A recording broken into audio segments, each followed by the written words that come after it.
নমস্কার 24 আওয়ার্স টিভিতে আপনাদের সবাইকে স্বাগত। এই মুহূর্তে একটি ঘটনা, চাঞ্চল্যকর ঘটনা ঘটে গেছে, যেটা আপনাদেরকে আমরা জানাতে চাইবো যে ফারিন খান বলে একটি ছাত্রী, যিনি এনআইটির এক্সাম দিচ্ছিলেন, কিন্তু তিনি হিজাব পরে এক্সাম দেওয়ার জন্য সিকিউরিটি রিজনে তাকে এক্সাম প্রথমে দিতে দেওয়া হয়নি, তারপর অনেক সিকিউরিটি করে তারপরে তাকে এক্সামে বসতে দেওয়া হয়েছে। এই নিয়ে এই ছাত্রী ফারিন খান মিডিয়ার সামনে এসে তিনি ক্ষোভ প্রকাশ করেছেন যে এই সিকিউরিটির কারণে তার এক্সাম দিতে গিয়ে তার 60% মাত্র এক্সাম দিতে পেরেছে, বাকি এক্সাম দিতে পারেনি। আমরা সবাই জানি যে এনআইটি কতটা টাফ এক্সাম হয়, এবং এই এক্সাম দেওয়ার সময় এরকম হ্যারাসমেন্টকে নিয়ে এই ছাত্রী তীব্র নিন্দা করেছেন। এই নিয়ে আমাদের সাথে এই মুহূর্তে রয়েছেন আরজেডি মহাসচিব ওয়েস্ট বেঙ্গলের ধর্মেন্দ্র রয়। তিনি এই নিয়ে প্রতিক্রিয়া দেবেন, আমাদেরকে কি বলতে চাইছে, আরজেডির কি ভূমিকা রয়েছে, কি দেখছেন এইভাবে ওয়েস্ট বেঙ্গলে যে ধর্মের নামে একটি মেয়েকে যে এক্সাম দিতে যাচ্ছে এনআইটি, যার গুরুত্বপূর্ণ একটা এক্সাম, তার দোষ একটাই যে তিনি হিজাব পরে এক্সাম দিতে গেছেন। এটা কতটা সমর্থন করছেন আমি তার কাছে শুনে নেব। আমি সরাসরি ওনার কাছে চলে যাব। ধর্মেন্দ্রজি, যে ঘটনাটা ঘটেছে আপনি জানেন নিশ্চয়ই, যে একটি ছাত্রী ফারিন খান, তিনি এক্সাম দিতে গেছিলেন গার্ডেন রিচে। এই ঘটনাটা ঘটেছে পিএমসি কেন্দ্রীয় বিদ্যালয়ে। তাকে এক্সাম দিতে দেওয়ার সময় অনেকটা হ্যারাসমেন্ট হতে হয়েছে, কারণ তিনি একটা হিজাব পরে এক্সাম সেন্টারে গেছিলেন। তো বিষয়টা আরজেডির পক্ষ থেকে আপনি ওয়েস্ট বেঙ্গলের মহাসচিব কিভাবে দেখছেন? দেখুন, আপনার মিডিয়া থেকে পুরো বাংলাবাসীকে নমস্কার। সব থেকে আগে যে ধর্মের নামে এই সব যে করছে, এটা করা উচিত নেই। নিটের এক্সাম আমাদের দেশের ভবিষ্যৎ। নিটের এক্সাম যে পাস হয়, সে ইচ্ছা থাকে কি আমি কিছু দেশের সেবা করব, সেই ছুটিটার মেয়েকে এইরকম করা উচিত নেই। ধর্মের নামে কেউ এক্সাম সেন্টারে দাঁড় করাবে, সেটা তো নিয়ম নেই। কিন্তু কোথাও তো ধর্মের নামে তাকে দাঁড় করানো হয়নি, তার সিকিউরিটি রিজনে। যেহেতু আমরা সবাই জানি এনআইটি এক্সাম হচ্ছে একটি খুব গুরুত্বপূর্ণ এক্সাম এবং খুব সিকিউরিটি থাকে এতে। সেই সিকিউরিটির কারণে তাকে এই হিজাব পরাটাকে অ্যালাউ করা হয়নি, এবং সেই নিয়ে সেই ছাত্রী মিডিয়ার সামনে এসে খুব ক্ষোভ প্রকাশ করেছেন, কারণ তার এক্সাম দিতেও অনেক অসুবিধা হয়েছে। এই বিষয়টা নিয়ে আপনি কিভাবে দেখছেন? না ধর্মের ব্যাপারটা কোথা থেকে আসছে? শুনুন, সিকিউরিটি চেক করুক, খুব ভালো জিনিস। কেন, এখানে লাখ লাখ লাখ বাচ্চার চিন্তার খবর, কিন্তু সিকিউরিটি চেক আপনি দেখতে পারবেন কি এটা পরে এটাকে ফটো আপলোড করেছে, তো সেই সময় ক্যান্সেল করা উচিত ছিল। বা এই অ্যাপ্লিকেশনে 8 নম্বর কলামে এটা বলা গেছে কি যে ধর্মকে মানে সে পড়তে পারে, তাকে সিকিউরিটি চেক করে তাকে দাঁড় না করিয়ে ভিতরে যাওয়া দেওয়া হোক। তাকে দাঁড় করাতে উচিত হয়েছে, কিন্তু লেট হয়েছে। তাকে সিকিউরিটি চেক করে তাহলে এক্সাম দিতে দেওয়া হয়নি এমনটা ঘটনা না। এক্সাম দিয়েছে, কিন্তু যে ওকে লেট করাচ্ছে। আপনি কি মনে করেন যে সিকিউরিটি যে ঘটনাটা যেটা চেক করে, যেটাকে কি আপনি বিরোধিতা করছেন? একদম পরিষ্কার। আপনার শুনুন, সিকিউরিটি চেক করেছে, খুব ভালো করেছে, তাকে ভালো হওয়া করা উচিত, তার নিয়ম লেখা উচিত। তার যে পড়েছে সে তখন যখন আপলোড হচ্ছে তখনই ক্যান্সেল করা উচিত, বা তাকে বলা উচিত কি হ্যাঁ আমি ফিমেল লোককে চেক করাবো। তাকে এক্সাম সেন্টারে দাঁড়ানো তো উচিত না, তাকে ধর্ম নামে বাইরে নাড়া লাগানো তো উচিত না। আমি মানছি কি ভিতরে কোনো স্টাফ এটা করেনি, বাইরে এটা ওকে নাড়া লাগায়নি, বাইরের লোক কিছু করেছে, কিন্তু যে বাইরের লোকগুলো যে নাড়া করেছে সেইগুলোকে ফুটেজে করে এদেরকে অ্যারেস্ট করা উচিত। কেন, ভগবান রাম তো ওনার না, ভগবান রামের যে হয় সে মহিলারাকে ইজ্জত করে, ভগবান রামের ভক্ত, ভগবানের ভক্ত, আমিও রামের ভক্ত, কিন্তু ভগবান রামকে যে বদনাম করছে এদেরকে অ্যারেস্ট করা উচিত। আপনি কি এর মধ্যে কোনো রাজনীতি দেখছেন? রাজনীতির বাইরে যখন মেয়েটা বেরিয়েছে এক্সাম সেন্টার থেকে, যখন এক্সাম দিয়ে বাইরে বেরিয়েছে, আমাকে একটু আগে নিউজে যে দেখলাম, যে মেয়েটা স্টেটমেন্ট দেখলাম কি আমি যখন বাইরে বেরিয়েছি তখন এরকম করেছে।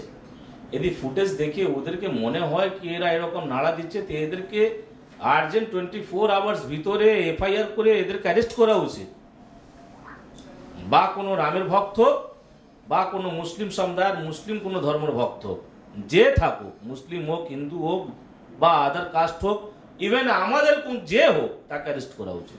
যেমন যে ঘটনাটা আপনাদেরকে আমরা দেখাচ্ছি, যে একটি ছাত্রী তিনি নিট পরীক্ষা দিচ্ছিলেন এবং পরীক্ষা দেওয়ার সময় তিনি হিজাব পরে পরীক্ষা সেন্টারে এন্টার করেছিলেন, তার জন্য তাকে অনেকক্ষণ সেখানে সিকিউরিটির কারণে অপেক্ষা করতে হয় এবং অ্যাটলিস্ট তাকে এক্সাম দিতে দেওয়া হয়। এই কারণে যে ছাত্রী ফারিন খান তিনি কিন্তু মিডিয়ার সামনে এসে ক্ষোভ প্রকাশ করেছেন যে তাকে হিজাব পরে যাওয়ার জন্য তাকে এক্সাম দিতে এতটা লেট হয়েছে। এবং সবচেয়ে বড় কথা, তিনি যখন এক্সাম দিয়ে বেরোন কিছু সংখ্যা মানুষ জয় শ্রীরামের নারা দেওয়া হয়।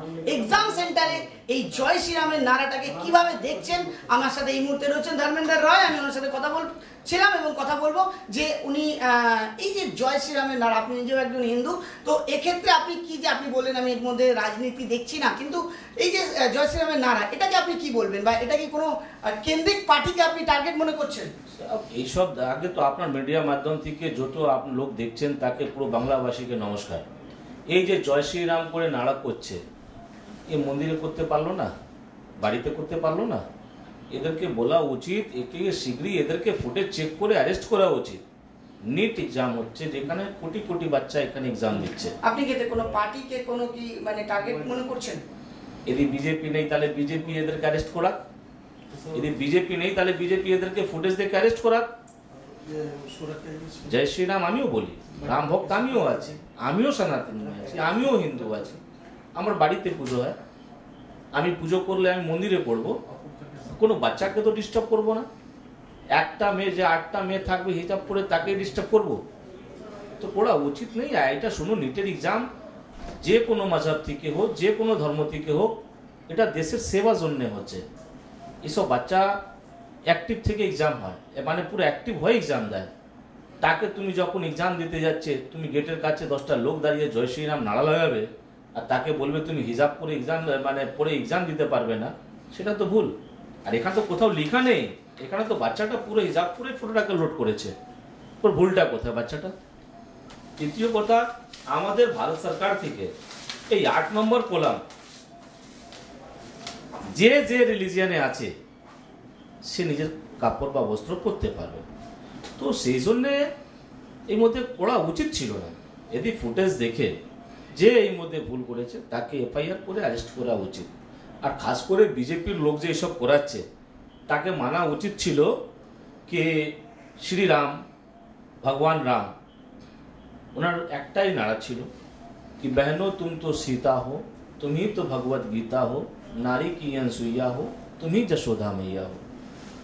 तो এই সব যে করেছে ওকে বলা উচিত কি এ ছোটটি মেয়ে, এটা আমাদের মা, এটাতে আমার বোন, কারো ঘরের মেয়ে, তাকে এরকম ধর্মজনের নামে হ্যারাসমেंट করা উচিত नहीं। ये बीजेपी वाला को सीखना चाहिए कि नारी को कैसे सम्मान किया जाता है, खास करके हम लोग से ठीक है, राष्ट्रीय जनता दल से सीखे। चूंकि हम लोग तो इसीलिए माई बहन योजना हमारे नेता निकाले हैं, पूरे बिहार में हम लोगों का माई बहन योजना चलता है और हम लोग जहाँ जहाँ जाएंगे वहाँ वहाँ माई बहन योजना निकालेंगे। तो माँ बहन का कैसे इज्जत किया जाता है पहले हम लोग से आके सीखे। ये लोग का बुद्धि भ्रष्ट हो गया है, ये लोग जहाँ तहाँ भगवान राम को नाम को बदनाम करता है, जैसे लगता है श्री राम इनके ही हैं और किसी के नहीं है। तो इसलिए इन लोग का आपकी मीडिया के माध्यम से बोलना चाहते हैं कि ये लोग राम का नाम बदनाम नहीं करें। पूरे हिंदुस्तान की एकता की राम है, पूरे हिंदुस्तान की राम है, इसलिए राम का बदनाम नहीं करें। भगवान राम शांति के प्रतीक थे, प्यार के प्रतीक थे और हम लोगों को श्री राम से सीख मिलने वाला चीज़ है। ये लोग भगवान राम को बदनाम करने का काम करते हैं, तो इसलिए हम खास करके बीजेपी वालों से अनुरोध करेंगे भगवान राम को आप लोग बदनाम ना करें। যে ঘটনাটা আপনাদেরকে শোনালাম যে নিট পরীক্ষা এক্সামের সময় একটি ছাত্রী ফারিন খান তাকে এক্সাম দেওয়ার সময় অনেক হ্যারাসমেন্ট করা হয় এবং অ্যাটলিস্ট তাকে এক্সাম দিতে দেওয়া হয়, কিন্তু এক্সাম দিয়ে যখন তিনি বাইরে বেরোন কিছু মানুষ জমায়েত করে তাকে জয় শ্রীরামের নারা দেয় এবং সেখানে দাঁড়িয়ে থেকে তাকে অনেকটা হ্যারাসমেন্ট হতে হয়। এই নিয়ে সেই ছাত্রী আমাদের মিডিয়ার সামনে এসে ক্ষোভ প্রকাশ করেছে। আমি কথা বলছিলাম এই মুহূর্তে আরজেডি মহাসচিব ওয়েস্ট বেঙ্গলের ধর্মেন্দ্র রায়, তিনি তীব্র ধিক্কার জানালেন এই বিষয়ে যে একটা এনআইটি যেখানে নিট একটা গুরুত্বপূর্ণ এক্সাম, সেই নিট গুরুত্বপূর্ণ এক্সামে তাকে পরীক্ষা দেওয়ার সময় তাকে এইভাবে হ্যারাসমেন্ট করা এটা কোনোটাই এটা ঠিক হয়নি, এমনটাই জানালেন ধর্মেন্দ্র রায়।